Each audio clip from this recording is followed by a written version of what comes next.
देखिए, भारत आज बहुत ही बड़ी दुविधा में उलझा हुआ है फॉरेन पॉलिसी के मामले को लेकर। आप में से बहुत सारे लोगों को लग रहा हो कि भारत को आज किसका साथ देना चाहिए, अमेरिका का या रशिया का, जो एक बहुत ही बड़ा फैक्शनलिज्म फिर से होता दिखाई दे रहा है वर्ल्ड पॉलिटिक्स में। रशिया अपना एक अलग ही डिवीजन, अपना अलग ही एक ग्रुप बनाते जा रहा है और यहाँ तो अमेरिका है ही। तो बहुत सारे लोगों के मन में ये विचार होगा, बहुत सारे लोगों के मन में ये चीज होगी कि भारत को किसका साथ देना चाहिए, या भारत को अपने पहले स्टैंड की ओर ही मूव करना चाहिए और न्यूट्रल रहते हुए दोनों देशों के साथ अपने व्यापार को चालू रखना चाहिए। अगर आपको ऐसा लग रहा है तो डोनाल्ड ट्रंप को भी ऐसा ही लगा था, जिसके बाद डोनाल्ड ट्रंप ने भारत के ऊपर 50% टैरिफ लगा दिए। तो आखिर ये क्या दुविधा है, इस किस उलझन में भारत आज उलझ चुका है और इसका क्या एक सोल्यूशन है, निकल सकता है?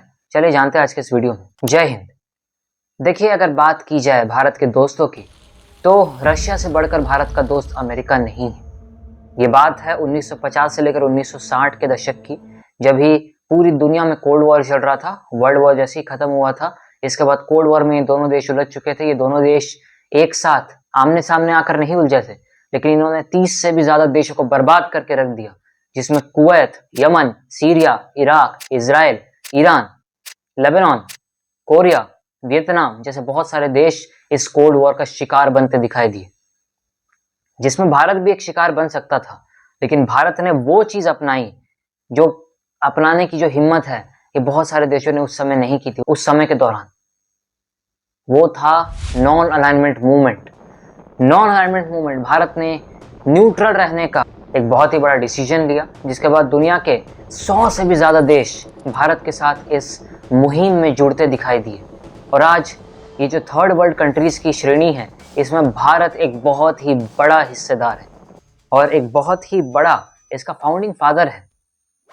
अगर उस समय आप सोच के देखिए कि जवाहरलाल नेहरू और भारत के जो डिप्लोमेट्स हैं, उन्होंने नॉन अलाइनमेंट मूवमेंट का फैसला नहीं लिया होता, अगर भारत भी पाकिस्तान के जैसे यूएसए के साथ जाके अलाइनमेंट कर लेता या तो रशिया के साथ जाके अलाइन हो जाता, तो आप सोचिए भारत की क्या दशा होती। आज वही दशा लेबनान की है, सीरिया की है, कुवैत की है, ईरान की है, यमन की है। भारत की भी वही दशा हो जाती जिस तरह से आज पाकिस्तान की है। तो एक बहुत ही बड़ा भारत का ये प्लस पॉइंट है और एक वरदान है।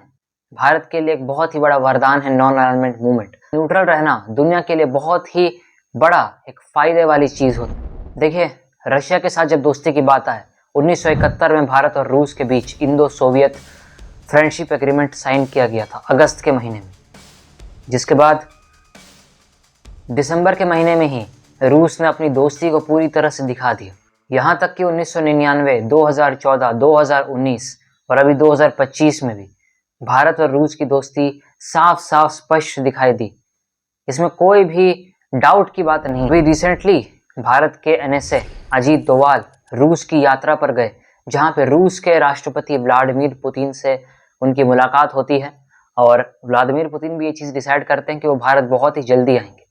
ये एक बहुत ही बड़ा प्लस पॉइंट है भारत के लिए। और देखिए, आप भारत की फॉरेन पॉलिसी को ब्लेम नहीं कर सकते अनटिल एंड अनलेस आपको ये बात पता हो कि भारत ही एक ऐसा देश है जिसने न्यूट्रलिटी के मामले में एक महारत हासिल की हुई। जब बात की जाए भारत और रूस की दोस्ती की, तो भारत रूस से 60% जो डिफेंस इक्विपमेंट्स है उसे इंपोर्ट करता है। BrahMos, Sukhoi, S-400, INS Vikramaditya, इसका साफ साफ प्रमाण है। इसको छोड़ के 35% तेल भारत रूस से इंपोर्ट करता है। एक बहुत ही बड़ी मात्रा है, बहुत ही बड़ी संख्या है, जिसको देखकर अमेरिका ने भारत के ऊपर 50% टैरिफ लगा दिए थे। लेकिन आपको ये बात जानकर आश्चर्य होगा कि भारत ने इस टैरिफ को झेलते हुए रूस से तेल का जो इंपोर्ट एक्सपोर्ट है उसे कम नहीं किया, बल्कि उसको बढ़ा दिया। अगस्त में जुलाई के तुलना में भारत ने बहुत ही बड़ी संख्या में रूसी तेल को इंपोर्ट किया और एक बहुत ही बड़ी उपलब्धि है भारत और रूस के रिश्तों को लेकर। बात करते हैं दूसरे अलाय इजराइल की। इजराइल देखिए, रूस जितना उतना गहरा मित्र नहीं है, लेकिन हाँ, जब बात करते हैं साइबर सिक्योरिटी, इंटेलिजेंस और ड्रोन्स की, तो इजराइल से बेहतर कोई भी देश नहीं। इजराइल ने 1999 में कारगिल अटैक के समय भारत को वैसी ड्रोन्स प्रोवाइड की जो बाकी किसी देशों के पास, यहाँ तक कि अमेरिका के पास भी उपलब्ध नहीं थी। इजराइल भारत का एग्रीकल्चर टेक में एक बहुत ही बड़ा पार्टनर है और ये अभी से नहीं है, 1999 के दौर से चलता आ रहा है। 2023 में हुए इजराइल और फिलिस्तीन के बीच में जो युद्ध था, उसमें भारत ने अपना रुख साफ साफ स्पष्ट कर दिया। और आगे चल के आपको इसराइल के प्राइम मिनिस्टर नेतन्याहू का जो डिसीजन है उसको देखकर आपको लगे कि भारत ने अपना जो रुख था वो पूरी तरह से क्लियर किया, और पूरी तरह से भारत का जो स्टैंड था वो क्लियर था और सही था। आपको लग रहा हो कि आज भी भारत जो स्टैंड ले रहा है ये न्यूट्रलिटी का, दोनों में से किसी भी देशों के पक्ष में ना जाते हुए, आपको लग रहा हो कि ये भारत का एक वीक पॉइंट है। नहीं, भारत की सबसे बड़ी शक्ति इसी में छुपी हुई है और आगे चल के आपको भी ये देखने को मिलेगा। और हाँ, अलास्का में जो समिट हुई थी उससे ये चीज़ साफ जाहिर हो गई कि किसी भी देश के प्रति पूरी तरह से झुक जाना बहुत बड़ी गलती है। वो बड़े बड़े देश आपस में एक हो जाते हैं और जो उसका खामियाजा है उसके अलाइज को भुगतना पड़ता है। रशिया और यूएसए इसी बात का एक बहुत ही बड़ा प्रमाण साझा करते हैं। और अलास्का समिट में जो चीज़ हुई, अलास्का समिट में जो वार्ता हुई, उसको देखकर आपको सीधा सीधा समझ में आ जाएगा कि भारत क्यों न्यूट्रलिटी की तरफ बढ़ रहा है और न्यूट्रलिटी की तरफ और ज़्यादा ध्यान दे रहा है। देखिए, अब जब बात आती है भारत के अच्छे अलाइज, भारत के अच्छे दोस्तों की, तो हम मिडिल ईस्टर्न कंट्रीज को बिल्कुल भी नहीं छोड़ सकते। यूएई, कतर, ओमान, ये सारे ऐसे देश हैं जिससे भारत बहुत ही बड़ी मात्रा में ऑयल इंपोर्ट करता है। 45% ऑयल भारत का यूएई से इंपोर्ट होकर आता है और एक बहुत ही बड़ी संख्या है। और नो डाउट भारत और यूएई की जो रिश्ते हैं ये पिछले सालों से काफ़ी ज़्यादा बेहतर होते हुए दिखाई दे रहे हैं। यूएई में one of the biggest temples, one of the biggest मंदिरों का उद्घाटन हुआ था कुछ ही महीनों पहले। भारत और यूएई के, भारत और मिडिल ईस्टर्न कंट्रीज के जो रिश्ते हैं बहुत ही ज़्यादा क्लियर है, बहुत ही ज़्यादा साफ है। Organisation of Islamic countries, OIC में जो कंट्रीज है, जो जितने भी देश हैं, इनका भारत के साथ बहुत ही अच्छे संबंध है। और ये अभी से नहीं, काफ़ी दशकों से। ईरान ने भारत को अपना चाबहार पोर्ट दिया है, जिसके बदले में ईरान और भारत के बीच जो तेल के समझौते हैं ये बहुत ही अच्छे से चलते आ रहे हैं। और चाहे ईरान का किसी और देश के साथ जितने भी खराब संबंध क्यों ना हो, लेकिन भारत के साथ उसके संबंध बहुत ही अच्छे हैं और इन सालों में ये और भी ज़्यादा अच्छे और भी ज़्यादा सुधरते हुए दिखाई दे रहे हैं। लेकिन जब बात की जाए कुछ मिडिल ईस्टर्न कंट्रीज जैसे फिलिस्तीन, तुर्की, ये सारे कंट्रीज भारत को एज अ न्यूट्रल देश नहीं मान। ये सारे देश भले ही इंडिया को सपोर्ट ना करें, लेकिन एंटी इंडिया मंच में इन देशों का जो योगदान है, इन देशों की जो भागीदारी है वो देखी गई और इसको नकारा नहीं जा सकता, इसको ठुकराया नहीं जा सकता। भारत ने भले ही फिलिस्तीन का साथ दिया हो बहुत सारे मुद्दों पर, लेकिन क्या फिलिस्तीन ने भारत में हुए पहलगाम हमले का समर्थन किया? समर्थन तो दूर, क्या फिलिस्तीन ने भारत में हुए पहलगाम हमले की निंदा भी की? नहीं। तुर्की की जब बात आती है, तुर्की और पाकिस्तान के बीच संबंध ऐसे ही हैं जैसे लोन प्रोवाइडर और एक आदमी के बीच होते हैं। तुर्की पाकिस्तान को बहुत ही बड़ी संख्या में भीख, बहुत ही बड़ी संख्या में लोन देते आ रहा है और लोन के साथ साथ अपने ड्रोन्स को भी सप्लाई करता आ रहा है पाकिस्तान को, जिन ड्रोन्स को लेकर पाकिस्तान इस आत्मविश्वास में आ जाता है कि वो भारत के ऊपर चढ़ाई करके भारत को जीत सकता है। लेकिन यह बस उसका एक आत्मविश्वास ही होता है जो उसको हमेशा डुबा देता है।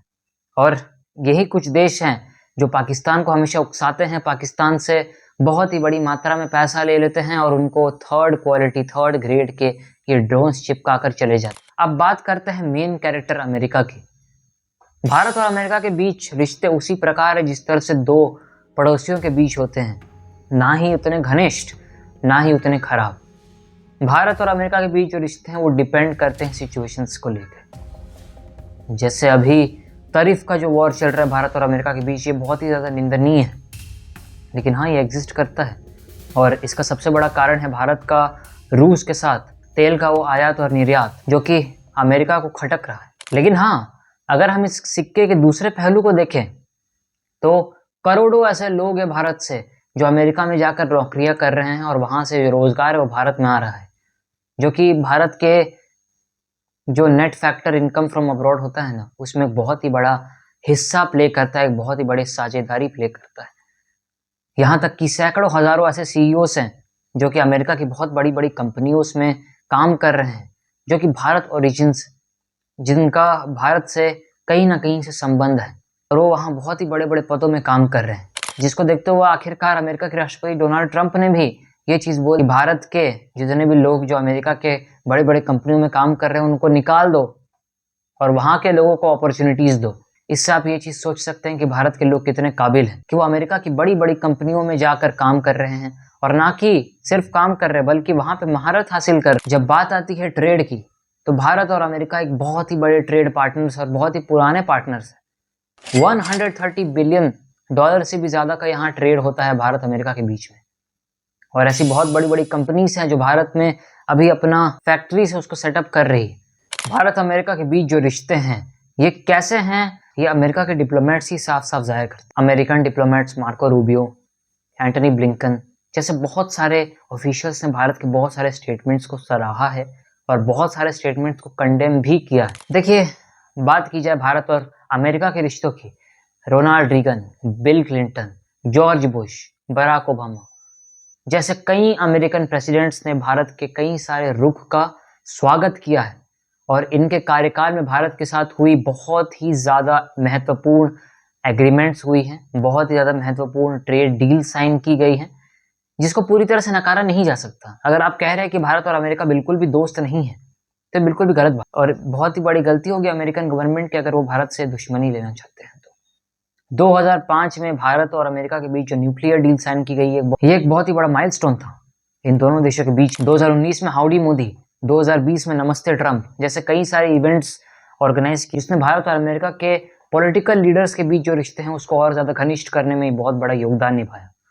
इसको छोड़ के और भी कई ज्यादा ऐसी ट्रेड डील्स हैं जो भारत और अमेरिका आए दिन साइन करते आ रहे हैं। कुछ दिनों से चीन और भारत के जो रिश्ते हैं वो आपको लग रहा हो कि बेहतर होते दिखाई दे रहे हैं और ये भारत के लिए और चीन के लिए दोनों देशों के लिए अच्छी बात है। और आपको लग रहा हो कि चीन और भारत एक बहुत ही कट्टर दुश्मन है, ये बात सच है, लेकिन ये सिचुएशन हमेशा से नहीं थी। 1940 से लेकर 1960 तक का 20 सालों का ये वो दौर था जब भारत और चीन घनिष्ठ संबंध थे। भारत में तो नारा भी लगता था हिंदी चीनी भाई भाई, और चाइना में भी भारतीयों का बहुत ही ज्यादा आदर सत्कार किया जाता था और बहुत ही अच्छे से स्वागत किया जाता था इंडियन डिप्लोमेट्स का चाइना में। फिर ऐसी क्या चीज आन पड़ी जिसने भारत और चाइना के रिश्तों को बिगाड़ने में बहुत ही बड़ा रोल प्ले किया? वो था तिब्बत का क्राइसिस। 1959 में तिब्बत में बहुत ही बड़ी क्राइसिस आ चुकी थी जिसके बाद चाइना ने तिब्बत को अनेक्स कर लिया था पूरी तरह से, जिसका भारत ने कंडेम किया था जवाहरलाल नेहरू ने। और तिब्बत से दलाई लामा भागकर भारत में असलम ले लेते हैं, जिसके बाद इंडिया और चाइना के जो रिलेशन है वो हमेशा हमेशा के लिए खत्म हो जाते हैं। लेकिन हाँ, कुछ दिन पहले चाइना के फॉरेन मिनिस्टर भारत में आते हैं और एक बहुत ही ऐतिहासिक मीट होती है चाइना और इंडिया के बीच में, जो कि गलवान में हुए 2020 के इंसिडेंट के बाद एक बहुत ही ऐतिहासिक मीट थी। बहुत ही ऐतिहासिक एक कॉन्फ्रेंस था जो चाइना और इंडिया के बीच हुआ है। और आगे चल के जो ब्रिक्स के देश हैं, ऐसा दिख रहा है, ऐसा लग रहा है कि आगे चल के इन दोनों के बीच जो यूनिटी है ये और भी ज्यादा सख्त हो सकती है, जो कि ये बात अमेरिका को हजम नहीं हो रही।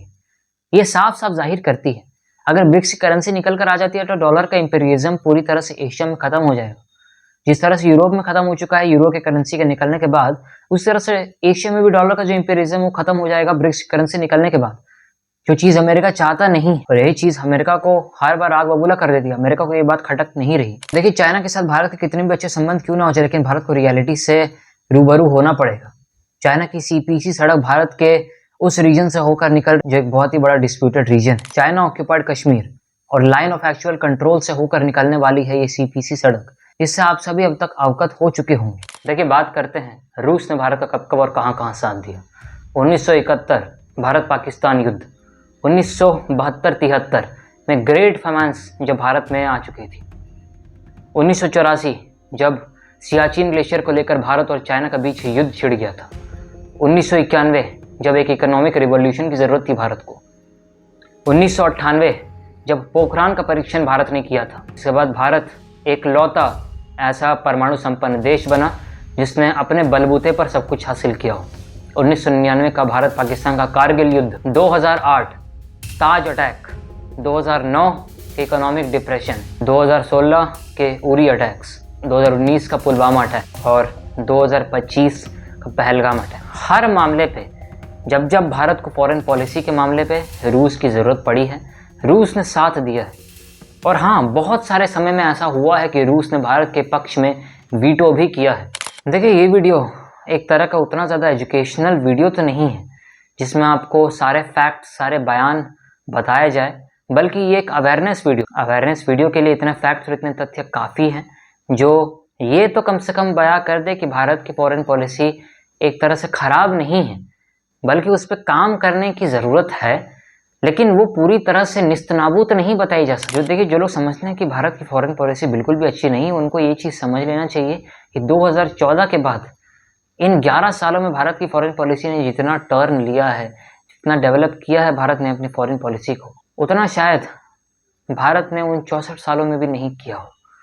तो आई होप कि आपको ये चीज़ समझ में आ चुकी है। अगर आपको ये वीडियो पसंद आया तो इस वीडियो को एक लाइक ज़रूर कर दीजिए और अपनी राय कमेंट्स में ज़रूर लिखते जाइएगा। मिलता है आपको किसी और वीडियो में, तब तक के लिए जय हिंद।